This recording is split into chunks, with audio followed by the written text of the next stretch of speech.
Hello, so today I'm going to do like a really simple improvisational jam. I'm going to do like a simple sequence here at 2 bars at 130 BPM.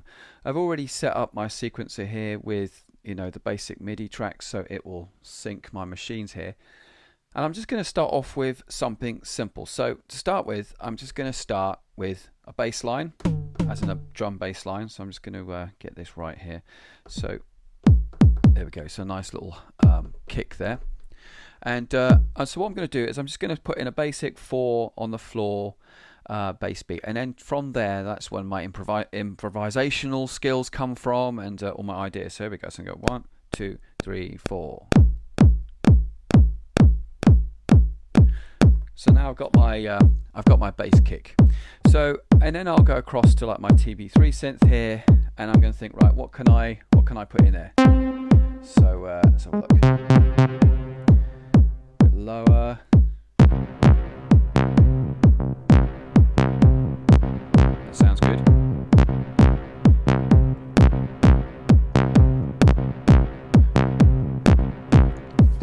So now I've got something in. So already I can start jamming with that.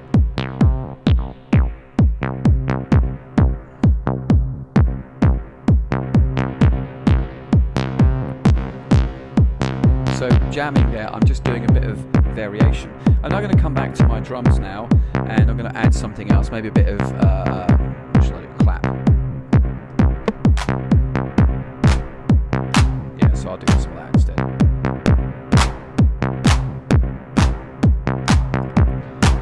So this is set to auto quantize, so as soon as it's in, the machine will just immediately put it into time.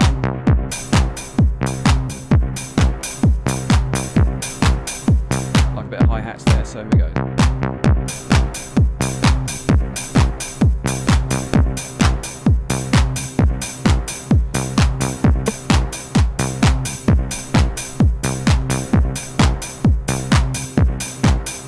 I'll put a bit of snare in as well. Probably a little bit over the top snare. What I'm going to do here is I'm going to put it on a note repeat, so it sounds like this. So I'm kind of like arpeggiating just the snare, yeah. So 1, 2, 3, 4.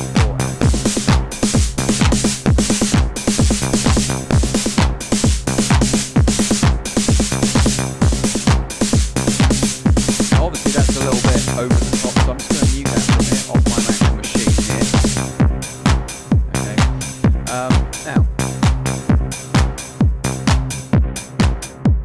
So you'll notice I'm actually messing around with the actual drum machine and not so much this. I'm using the sequencer just to come up with a loop. Now, if you know your machines really well, you can do a sequencing loop on each machine, which is fine.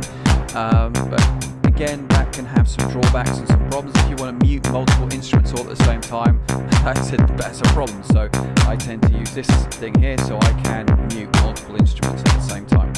Okay, so back to our main menu. So now what I want is a bass line. And for this bass line, I'm using the internal synth of this machine here. So I've left my note repeat on there, take that off.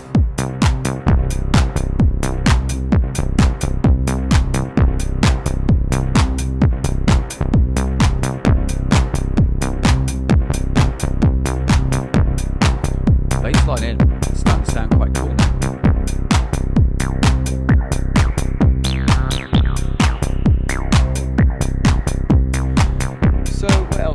I think I need to put a little bit of ride in now on the drum machine again. So go back to my drum machine, find where my ride is. There it is. Right, let's go 3, 4, and.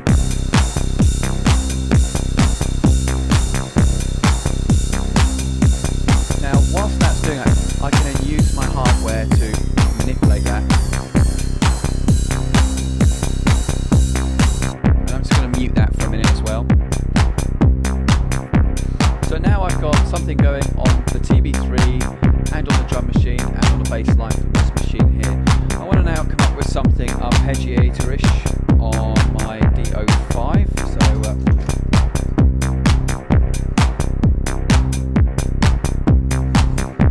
whilst not trying to knock the camera over.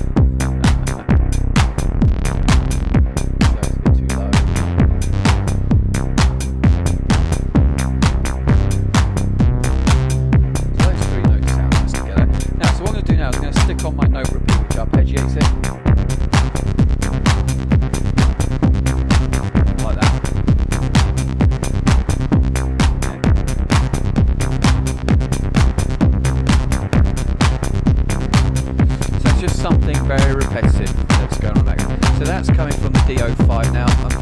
audio file. There's not a lot you can do with this. You can't really do any kind of filter swing sort of stuff like that. So there's not a lot you can do with that. In fact, I don't really like that. It's too low. I'm just going to get rid of that. Undo that. And put it an octave higher, yeah. 1, 2, 3, 4. Okay. So now we've got some good stuff. And I want to add something else now. I want to add a bit of sound effects from my Crave. I put one in earlier, so listen to this. If I go to unmute the Crave, so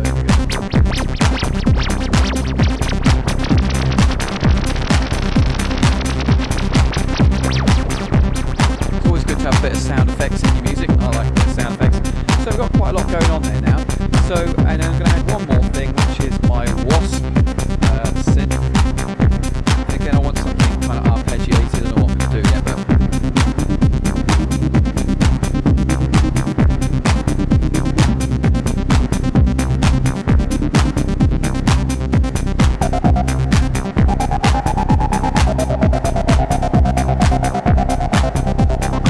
can't really hear what it's doing.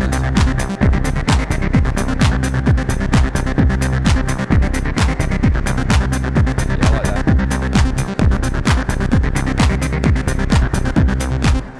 Did that wrong. Let's try again. 2, 3, 4. That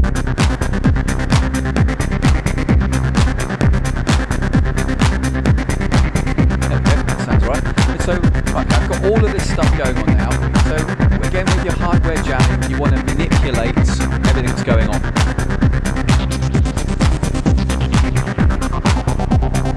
Okay. So I've got a lot going on there. So now what I'm going to do is I'm going to go to my pad mute. So you can either use your pads or this. I'm just going to, right, okay. So I've got to start from somewhere. So what should I start with? I'm going to start with my bass line, with a drum beat. But I'm going to mute out all of the other noises.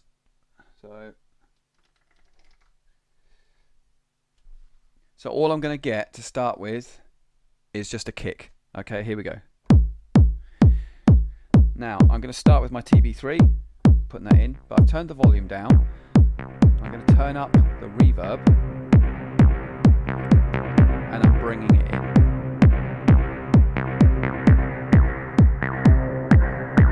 Bring in some hi-hats.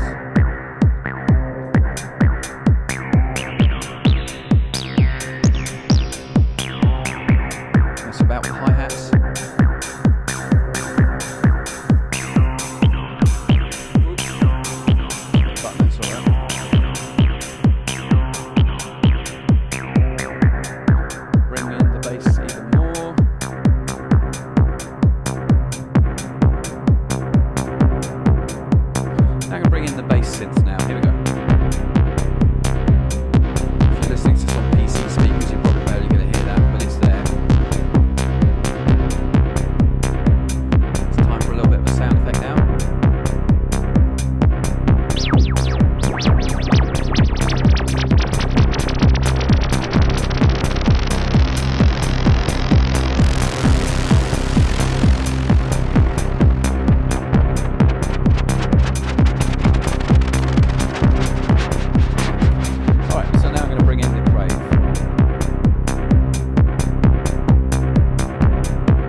ages and ages. But that's just a real simple little introduction to just a basic jam. As you saw, I just literally put the sequence on record mode, played in a bass line that sounded good. The machine automatically quantized it, all good. And then whilst you've got that going round and round and round on like a 1 or a 2 bar loop, just tweak your instruments, mute things, add things, mess about with stuff. I mean, as the jam goes, this was pretty basic, but it gives you a little idea. Now, if you did that, even if you only had 2 machines, you can do a lot with very little. So I'm just going to do here with 2 machines, look. And you can have a lot of fun with this.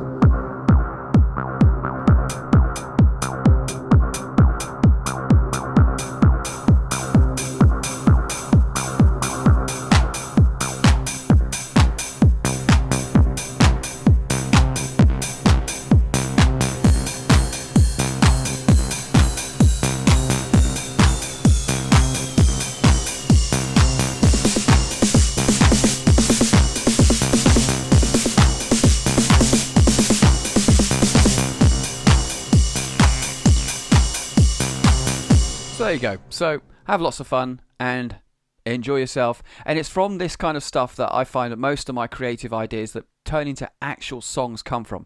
But I do love to improvise. I think improvisation is absolutely essential and key if you want to grow in being able to just make up some cool grooves and some cool songs.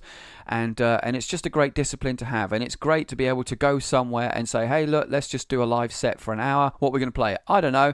Let's do it to this BPM and off we go. And that's great. That's exciting. So that's what I want to encourage you guys to do today, is just start simple, build it up in layers, and just tweak it to kingdom come. All those little machines, tweak your little bits and bobs and make it sound cool. Until next time, God bless. Bye-bye.